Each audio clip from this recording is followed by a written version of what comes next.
News 46 is brought to you by Comfort Hospice Care, where we give our patients and their loved ones peace of mind, knowing we provide the highest quality of care 24 hours a day, 7 days a week. For more information, call 751-0349. News is also brought to you by Dr. Richter from Compassionate Care for Women, providing personalized quality health care for women at every stage of life. News is also brought to you by RV Superstore. We do what other dealers won't. Provide a 3-month warranty on all used travel trailers and motorhomes, 2000 and newer. Call 775-727-7600 today. News is also brought to you by Inspiration Senior Living, where we provide affordable elegance to Pahrump area seniors. Give us a call at 751-2300 and make an appointment to tour our community.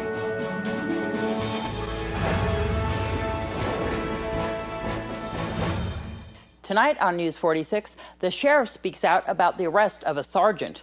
District Attorney Coonsey is reviewing the Mike Horn case.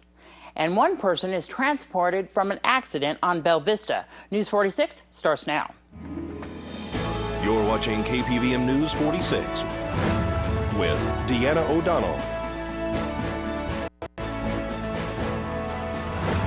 and Jason Koblenz. News 46, local coverage you can count on. Good evening. It's Thursday, January 30th, 2014. I'm Deanna O'Donnell. News 46 spoke to Sheriff Tony DeMeo in an exclusive interview regarding the arrest of a Nye County Sheriff's Sergeant that occurred over the weekend. Sergeant Mike Horn was arrested on Saturday morning for various drug-related charges, including possession and use of a controlled substance, DUI, burglary, oppression under the color of law. We spoke to Nye County Sheriff Tony DeMeo about this case. Taken into custody Saturday morning, came to the attention of members of the Nye County Sheriff's Office that there was some peculiar behavior that wasn't part of our policy in reference to disposition of some drugs in the coroner's case. Then I was notified of an allegation, and I told the detectives to do the appropriate, what we do in every case, make out the proper warrants and proceed as it would be any particular case where we're dealing with somebody out in the public, treated no different than anybody else.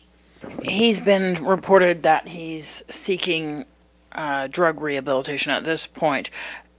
Do you know anything about the being held on OR and if so many drugs were in his system? Would he be going automatically to an inpatient, or is that the decision for the judge? That's not a judge's decision. Judge makes the recommendation for bail or OR, which judge has OR'd many people involved in similar types of crimes. In fact, some crimes more serious. The thing about bail is it's a promise to appear. It's not to be held as any type of a form of punishment. Of course, already ruled on it. Bail is not a form of punishment. It's the guarantee appearance in court. So the judge made a decision to do that. Whether or not he's seeking any kind of treatment, we can't actually discuss that. That would be a confidential issue, as a matter of fact. It actually has protections in law.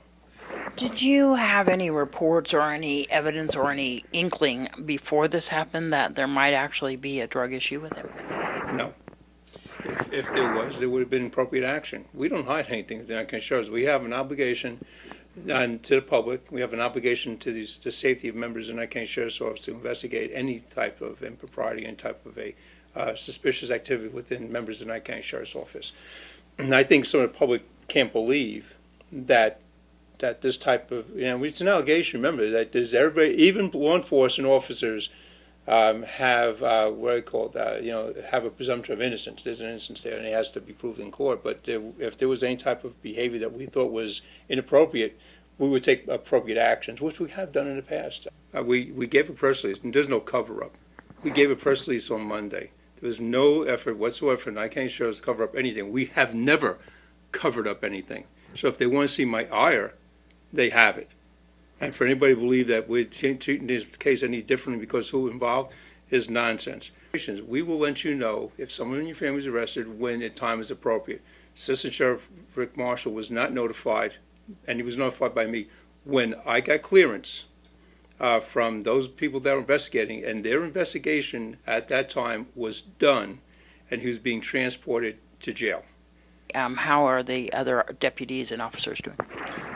There's disappointment, but I spoke to members of the squad. I took over the squad, and I have other sergeants taking over certain aspects, so we can separate it. But I took over the squad because basically everybody's so strict. We're very supervision is very thin. I lost 2 lieutenants, a captain, and and deputies since the commissioners decided to unfund many members of the Nye County Sheriff's Office. So I took over the squad. I talked to members about it, and they were shocked. They were shocked, but even they said that they didn't notice anything, any kind of peculiar behavior. Anybody, in fact, one of the newspapers reported, actually talked to him, said, I didn't notice anything, different. There was no signs of impairments or anything like that. So. News 46 did get an exclusive extended interview with our Sheriff, Tony DeMeo. If you would like to see it in the full-length version, you can go to KPVM's YouTube page. That's KPVM 41 on YouTube. This is Deanna O'Donnell at the Ian Deutsch Government Complex for News 46. The Nye County District Attorney explains the progression of the Mike Horn case. News 46 caught up with our District Attorney, Brian Coonsey, this morning to find out more regarding the arrest of Nye County Sheriff Sergeant Mike Horn. Let me start by saying that there are no charges pending against Sergeant Horn. The only charges that would be pending are the ones that are filed by the District Attorney's Office.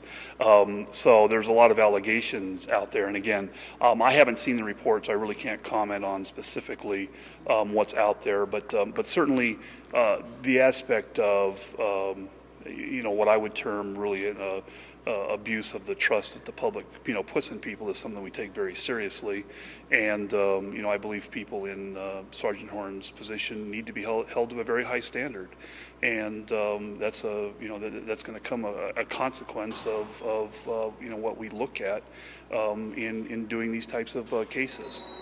There's been talk that the elderly female who Sergeant Horn is alleged to have taken her prescription is looking possibly at pressing charges against county.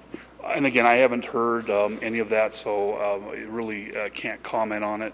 All I know is really what everybody else knows on that is what's been in the paper, and I just, don't know how accurate that is or how that's going to play out. So, that's something I'll evaluate once we get all the reports. Do you know anything about the OR release that he was given there up in Beatty, and is that typical? Certainly OR releases are very typical, and I don't know the circumstances. I do know that he was given an OR, and but it's not atypical, and certainly when it comes to any type of a case, one of the primary factors that you evaluate is whether or not he's a flight risk. And so, a lot of people get OR releases, and, that's something that really goes beyond my role, because that's something that the judges decide, and it's a fairly standard practice, and whether or not there was anything going on behind it at this stage, I just don't know. Would it be typical for him to go into an inpatient facility right after that court hearing, or voluntarily go to an outpatient? And is that a admission of guilt? Well, it's not an admission of guilt. I mean, and again, every case is so different. I mean, people certainly, do, go into treatment. And again, I haven't seen the medical records. I don't know why he went in. So I just really can't comment on, what it actually means. Would I be able to use something like that? Would be very unlikely. So I don't think that really is going to have any impact on my decision on what we do from a prosecution standpoint. This is Deanna O'Donnell at the Ian Deutsch Government Complex for News 46. And after the break, Marty Salt talks about hip replacement surgery and possible complications. It's one of the most troublesome and yet little-known problems that occur after total hip replacement. You could walk, but it was just like almost you had like a pogo stick. Thousands of patients left with one leg longer than the other. Next on Prescription Health.